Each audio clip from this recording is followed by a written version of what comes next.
আপনাদের সকলকে DS informer এই ইউটিউব চ্যানেলে স্বাগত। তো আপনারা কিন্তু জানেন রাজ্যে শুরু হয়ে গিয়েছে লোকাল ট্রেন পরিষেবা।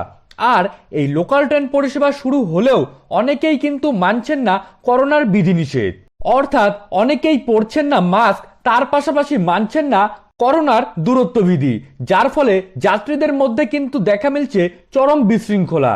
অপরদিকে রাজ্যে কিন্তু বেড়ে চলেছে করোনার সংক্রমণ, যার ফলে উদ্বেগ বাড়াচ্ছে রাজ্য সরকারের। প্রায় অধিকাংশ স্টেশনেই কিন্তু দেখা মিলছে একই ছবি।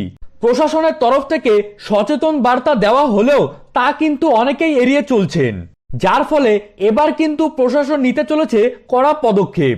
রাজ্য সরকারের পাশাপাশি এবার রেল কর্তৃপক্ষও কিন্তু জারি করলো কড়া বিধিনিষেধ, অর্থাৎ আপনাকে লোকাল ট্রেনে চড়তে হলে অবশ্যই পড়তে হবে মাস্ক, আর আপনি যদি তা না মানেন তাহলে কিন্তু আপনাকে দিতে হবে জরিমানা।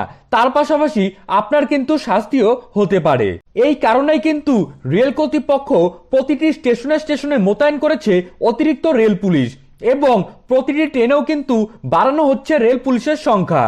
রাজ্যে যাতে আবার আগের মতো কোভিড পরিস্থিতি ভয়াবহ আকার না নেয়, তার জন্যই কিন্তু এই পদক্ষেপ নিয়েছে প্রশাসন। কোভিড পরিস্থিতি আবার আগের মতোই যদি বেড়ে যায় তাহলে কিন্তু বন্ধ হয়ে যেতে পারে লোকাল ট্রেন পরিষেবা। তাই রাজ্য সরকার চাইছে আবারও সবকিছু পরিষেবা যেন আগের মতোই স্বাভাবিক হয়ে যায়, তার দিকেই কিন্তু লক্ষ্য রেখে এই কঠিন বিধিনিষেধ জারি করা হয়েছে, যার ফলে কোভিড আক্রান্তের মাত্রা অনেকটাই কিন্তু কমতে পারে, তাই কিন্তু মনে করছে রাজ্য সরকার।